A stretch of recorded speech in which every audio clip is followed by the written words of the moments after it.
Hello, here's Mike, NoStressMike.com. And I was thinking, uh, they got this invasion thing going on. And I'm sure you're kind of seeing it.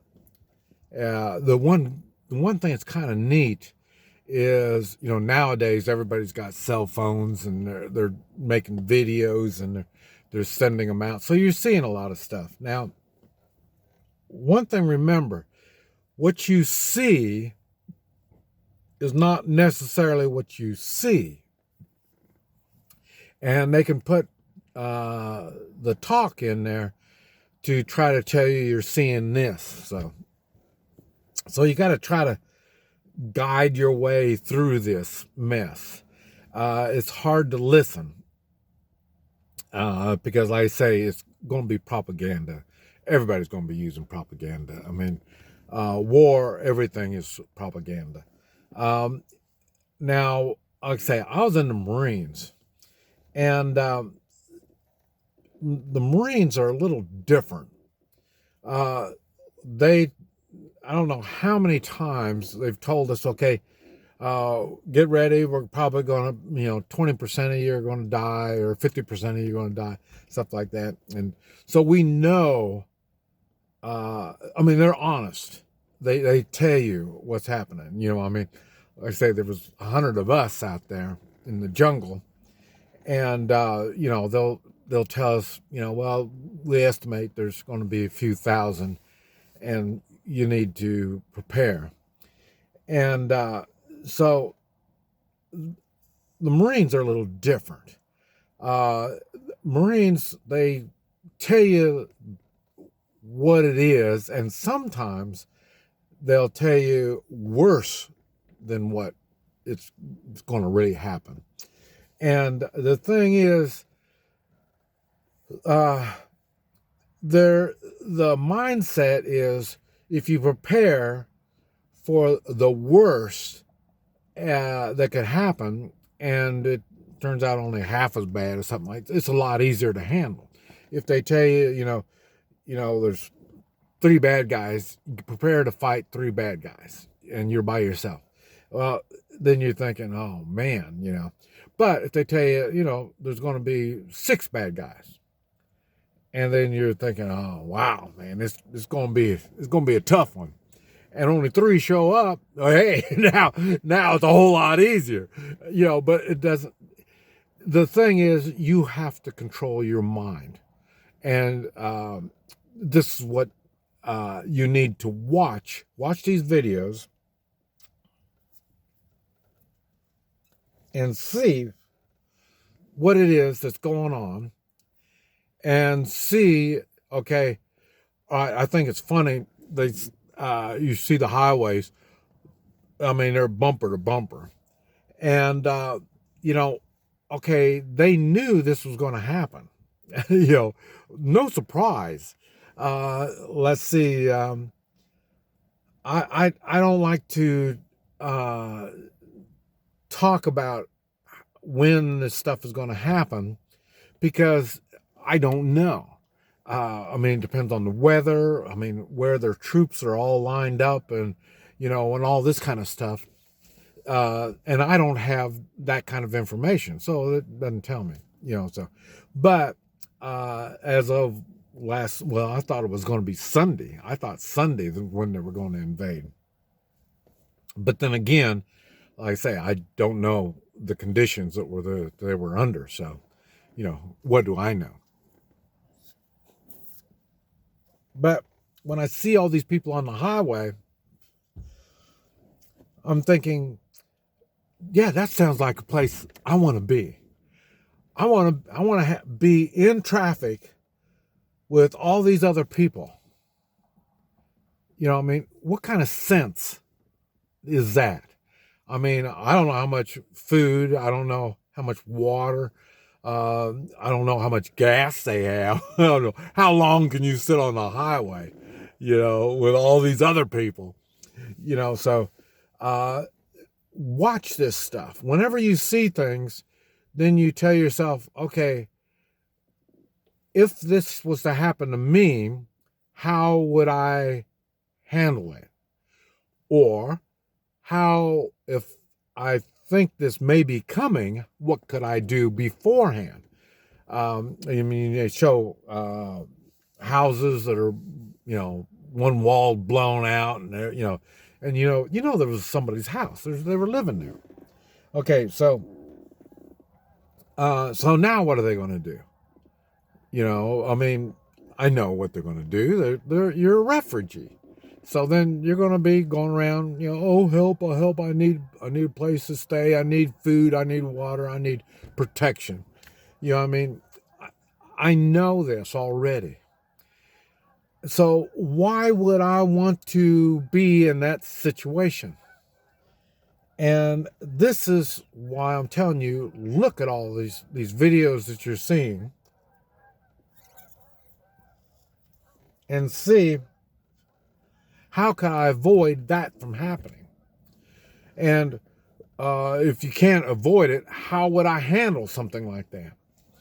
Okay, now's the wrong time for those people to be thinking, boy, I wish I had another place to live. So then I would have moved from here to there. And then so because this house is blown up, but my other house has been okay. I mean, I don't know. You have to think what is going to work for you. And that's why you hear me talk about the 3-man militia. And because you're working with somebody that's got a mindset that can help you think of options and think, what can you do and stuff like that. I know now I don't research war and stuff like that. I'm not into that kind of stuff. I do the war. And because that's the stuff that I've been in, either in war itself, like Vietnam, or like say when I was in Central America, they were having revolution and just all kinds of weird things. But I'm more of what's happening right now, right where I'm at, and dealing with that, than trying to figure out what all's going to happen.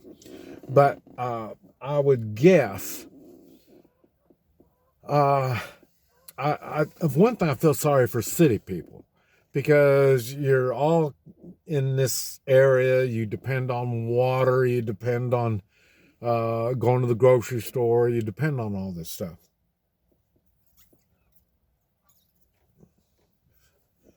So in my thinking, having a place in the country would be a good thing. But when you look at the whole story, I think you can't control country folk, because they got their own food and water and guns, and they got all this stuff. But you do have the advantage of, you're the one with the tank. You're the one with the helicopter and go blow everything up. You know what I mean? So, this is the kind of stuff that you need to consider. And I'm trying to think, in the wars, it seemed like they left the cities together. And it's kind of like when you're in prison. When people are in prison, it's easier to hold them. When they're all scattered out all over the countryside, man, it's a bad thing. But I think that's I don't think it's going to be an advantage being out in the country. Now, you might have a nice house and all this kind of stuff, but prepare for it to be blown up or set on fire or whatever kind of thing. But it doesn't matter, because, the people that I know that live out in the country, yeah, they got that, but they also have a place where they got all the food and guns and stuff stashed. So it's not exactly all right there. So they try to prepare for the stuff that you're seeing that's happening. And now the politics thing, like I say, I'm not into that kind of stuff. I don't know how to pressure them and stuff. That's a whole other thing. And but my thing is, what do you do? How do you survive the night? How do you able to come tomorrow? What are you going to do tomorrow for food? You know, what are you going to do tomorrow for water? You know, and then now, you know, it's me. It's no big deal, you know, but well, there's 6 of us, you know, so now it turns into a bigger deal. And then, well, you know, eventually that 6 is going to turn into 12, 20. You know, I mean, either we're going to lose our stuff, we're going to have to join someone else, or other people are going to lose everything and they're going to come to us. And so that's why the people that I associate with, they got a lot of food. They got a lot of guns and ammo. They got a lot, because they know it's not going to be just them or just the 6 of them. You know, they know there's going to be a whole lot more.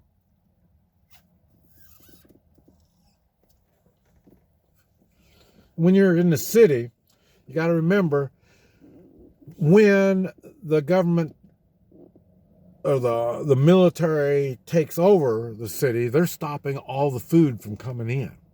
They're going to stop the electric. They're going to control the electric, the water, stuff like that. So I don't try to tell people, you know, start storing water. Storing water is not that easy, but you do need to think about this stuff. Where are you going to get it? Oh, we got a pond in our gated community. You know, okay, well, yeah. Now, what's to keep the pond from being contaminated? Now, this is why you hear me talk about water purification. Everybody needs that. Whether you're in the city or you're in the country, it doesn't matter. And even when you're by yourself, like me, I got a lot of water purification. And then, but think, when you see stuff, see what happened to these people. And just think, well, what are those people going to do now? And then you think, what could have they done so they wouldn't have the problems they have now? Because you're going to see a lot of people with a lot of problems. And that's why I try to tell people, stay fit. Stay as healthy as you can. Because one thing you're not going to see much of, and that's medical attention to everybody. And the ones that really have weird stuff, they're probably going to die. So there's going to be a lot of weird things. So keep an eye on all this stuff and see what kind of stuff happens. Now remember, for something like that in the United States, because something like that can happen in the United States, and the way they're going to do it, they'll be using contractors. You know, all these contractors that went to Afghanistan and stuff like that, they're going to be using contractors to bring them here. And they're not going to be so much American. There will be a lot of Americans. Now, what do you think these police are going to do? You know, these policemen already sold their soul by not staying with the Constitution and using morals. So, you know, they have no problem being a contractor. And then, like I say, you're going to have people from third world countries. You're going to have Russians. You're going to have all these people that aren't in the military, but are going to contract out. And they're going to take whatever you got. So, and they're going to move you from here to there. They're going to have control of you. And you're going to see it. Right now, watch it and learn from every stuff that you see. This is Mike, NoStressMike.com.